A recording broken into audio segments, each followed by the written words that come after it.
Shalom, my brothers and sisters. May the Spirit be with you and find you at peace. These things that I'm about to say, hopefully and knowingly, it's to bring you peace. So I would like to start off with a prayer and then go into the lesson entitled, It's Over. Yatisra Samawaka, Yatisra Shalawama, Shalawama Kaya Baka. Batawaka Batakawa Bayahawa Atayata Kaya Bayaha Yahava Tiswara Walayama. You will keep him in perfect peace, whose mind is stayed on you, because he trusts in you. Trust in Yahweh forever, for in Yahweh is everlasting strength. Kala Kalaya Yawatisra Layaka Laaya Tislaha. There's no weapon that is formed against you shall prosper. Ora wakataha babaka wabarawakataha bataka. Blessed shall you be when you cometh in, and blessed shall you be when you goeth out. So I thank you. Please know that these things that are being said is to comfort you and to give you the strength to look forward to Yahweh, who is the strength of all of Israel. Watch the weather. The weather is changing, so is the destiny of this planet. As things are changing, keeping all the commandments is the stability of the tribes of Israel. Remember, money will not save you. Proverbs 11:4 say, riches profit not in the day of wrath. Proverbs 11:4 say, righteousness delivers from death. Isaiah 48:10, behold, I have refined you, but not with silver. I have chosen you in the furnace of affliction. And therefore, in the days of our affliction, living in this country, we are to unravel the circumstances by keeping the commandments of Yahweh God. Isaiah 52:3, for thus said Yahweh, you have sold yourself for naught, you shall be redeemed without money. Zechariah chapter 12:3, and in that day will I make Jerusalem a burdensome stone. All people that burden themselves with it shall be cut in pieces, though all the people of the earth be gathered together against it. In the book of Obadiah, starting at verse 11, it says, in that day you stood on the other side, meaning Esau, in the day that the strangers carried away captives, his forces and foreigners entered into his gates and cast lots upon Jerusalem. Remember, it was named Jerusalem before it was named Israel. Even you was as one of them, and that was our brother Esau. In verse 13, it says, you should not have entered into the gates of my people in the day of their calamity. Yes, you should not have looked on their afflictions in the day of their calamity, nor have laid hands on their substance in the day of their calamity. See, no one was supposed to go into that land. And that's why it says, in that day will I make Jerusalem a burdensome stone, because they're in a land that's not theirs. And it said, for all people, all that burden themselves with it shall be cut in pieces. That's why they're fighting. It's not their land. They're dying for something that doesn't even belong to them. And therefore, this is what is stated. Remember, as it says in Amos 3:2, you only have I known of all the families of the earth. Israel was on, Yahweh God only knew those people because as it says, Isaiah 43:15, I am Yahweh, the Holy One, the creator of Israel. He created them, and that's their land. And nobody was supposed to go in there. So when you see the fighting and uproar, because you're in something and you're possessing something that never belongs to you. Joel chapter 3, verse 2. I will also gather all nations and bring them down into the valley of Jehoshaphat, and will plead with them there for my people and for my heritage Israel, whom they have scattered among the nations, and they have parted my land. So, the adversity is because Yahweh said he's going to bring all the nations down in the valley of judgment. And where's everybody coming? You're right here. Yahweh's bringing all nations, all people. They are coming from other countries into the valley of judgment. They cannot see it coming. What they cannot see is the punishment. To beat death, you must wrap yourself in righteousness, keeping all the commandments. In the way of righteousness and the pathway thereof, there is no death. That's Proverbs 12, verse 28. Things are changing as the 12 tribes of Israel return to obey all the commandments of their God, not just God, their God, but their God. Isaiah 47, verse 11. Therefore shall evil come upon you. You shall not know from where it rises. And mischief shall fall upon you. You shall not be able to put it off.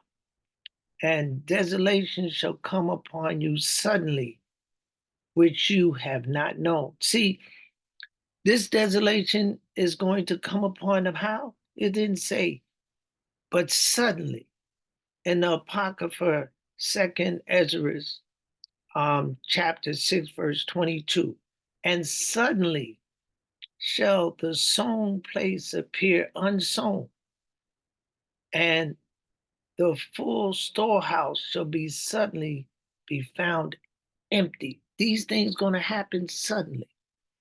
That's why it says Proverbs chapter 6, verse 15. Therefore shall his calamity come suddenly. Suddenly shall he be broken without remedy. There's no going to be no remedy. You understand? And Yahweh said in Proverbs 3, verse 25, be not afraid of sudden fear, neither of the desolation of the wicked when it cometh. He said, I don't want you to be afraid. It's going to come suddenly. There'll be no preparation or warning. It's going to happen suddenly. You understand? And this is in Isaiah 19, verse 14 to 15. Yahweh has mingled a perverse spirit in the midst thereof, and they have caused Egypt to err in every work thereof, as a drunken man staggereth in his vomit. So you got to know. And it says, neither shall there be any work for any Egyptians. And we are in the land of Egypt. You understand? That's why it says Deuteronomy chapter 28, verse 68. And Yahweh shall bring you into Egypt again. See, this Egypt we came in by ships. And there you shall be sold unto your enemies for bondmen and bondwomen. You have to understand where's your location. You know where you at. You're in Egypt again. And Yahweh said, I have put a perverse spirit, a spirit to cause them to err. You can see the errors that they're making. Even in the book of Obadiah, verse 7. She thinks that those that sit at her table and eat of her bread are at peace with her. But when it's written, it says, all the men of your confederacy that you think are in allegiance have brought you even to the borders. The men that were at peace with you have deceived you and prevailed against you. They that eat your bread have laid their wound under you. There is no understanding in him. So he thinks that everybody that is aligned his allegiances is his friend. And that's not true. And that's why it says in Deuteronomy chapter 32, verse 12, they have moved me with jealousy with that which is not a God. They have provoked me to anger with their vanity. and I will move them to jealousy with those which are not a people, and I will provoke them to anger with a foolish nation. All you have to do is look around you. It's telling you the story. He says in Proverbs 26, verse 3, a whip for the horse, a bridle for the ass, and a rod for the fool's back. So Yahweh said the only way these people are going to be subjected is that he's going to bring adversity on them, and they ain't going to, it's going to come suddenly. It says why? In Ecclesiastes 8, verse 11, because sentence against an evil act is not executed speedily. Therefore, the hearts of the sons of men is fully set in to do evil. That's why they do, because Yahweh said, because it wasn't done immediately, speedily, they felt comfortable and doing the wicked of doing, they took our language, fed our babies to crocodiles, had intimacy with us, and took our language. I mean, when they took our language, they took the compass to where we would know where we came from. And they put us one against another. They taught us to be one against another. And we have to learn, for as it says in Zephaniah 3, verse 8, for my determination is to gather the nations, that I may assemble the kingdoms, to pour upon them my indignation. Even all my fierce anger for all the earth shall be devoured with the fire of my jealousy. He said, therefore wait you upon me, said Yahweh, until the day that I rise up to the prey. Yahweh said, I want you to wait. Just wait. You understand? It says in Apocrypha, 2nd Ezra, chapter 9 to 2 to 3. Then shall ye understand that it is the very same time wherein the highest will begin to visit the world, which he made. Therefore, when there shall be seen earthquakes and the uproaring of the people in the world, and these people, man, are rioting, they're showing their uproar all over this globe. Isaiah 24, verse 19, the earth is utterly broken down. The earth is clean, dissolved. The earth is moved exceedingly. So we know these earthquakes are coming. Jeremiah 30, verse 23 to 24. Behold, the whirlwind of Yahweh goeth forth with fury, a continuing whirlwind. It shall fall with pain upon the head of the wicked. The fierce anger of Yahweh shall not return until it has done it, until he has performed the intent of his heart. In the last days, you shall consider it. So these are the things that Yahweh wants us to know and wants us to relax, as is written in Jeremiah 16, verse 14 to 15. Therefore, behold, the day cometh, said Yahweh, that it shall no more be said, Yahweh liveth that brought up the children of Israel out of the land of Egypt. But Yahweh liveth which brought up the children of Israel from the land of the north, and from all the lands whither he has driven them. And I will bring them again into their land that I gave unto their fathers. We're waiting, because Yahweh said, he says, I'm going to bring you home. I'm going to do these things for you. You know, that's why it said, at that time I will gather you. At that time, wickedness will decay. Any rotten wickedness will decay and rotten any potential good. Wickedness might rule for a long time, but is never forever. Wickedness and death work side by side. The wicked cannot hear nor see the warning. They can't see it. It's not in all their hearts. Zechariah chapter 1, verse 15. And I was very displeased with the nations, the heathens, that are at ease, for I was but a little displeased, and they has heaped forward the affliction. You know what they have done to us? They've done more. I mean, everything nasty. that you can think they have done to this Black American that is the offspring of those that they brought here. They have done every unimaginable thing that you couldn't imagine they did to us and continue to do. And if we did something for ourselves, they came and took it away. This is a historical fact. Psalm 7, verse 15 to 16. He made a pit and dug it, and is fallen into the ditch which he made. His mischief shall return upon his own head, and his violent dealings shall come upon his own path. See, all of that they have done to us is going to come back and deal with them. See, and we say, how shall the wicked come to an end? It told you how the wicked shall come to an end. It says, be not afraid of sudden fear, nor of the desolation of the wicked. It says, the wicked shall come to an end suddenly. Proverbs 10, verse 24, the fear of the wicked, it shall come upon him. What is his fear? That's right, his fear that he fears. Psalm 37, verse 26. Yet he passed away, and lo, he was not. Yea, I sought him, but he could not be found. It said, wherefore do the wicked live, become old, and are mighty in power? I've seen the wicked in great power spreading himself like a green bay tree.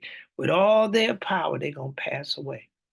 With all that they have done in this earth, they're going to pass away.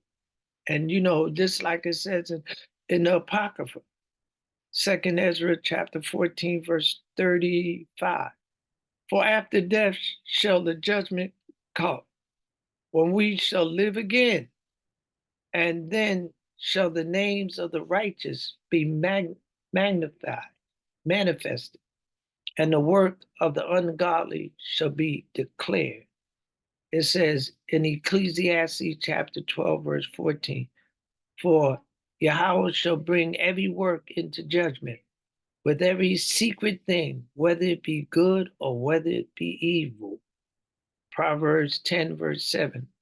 The memory of the just is blessed, but the name of the wicked shall rot.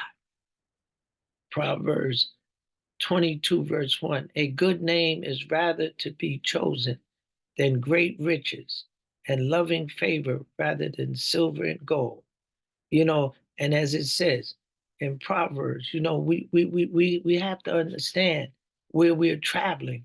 In Genesis chapter 48, verse 16, when Jacob is blessing Ephraim and Manasseh, it says, let my name be named on them, and the name of my father Abraham, Isaac.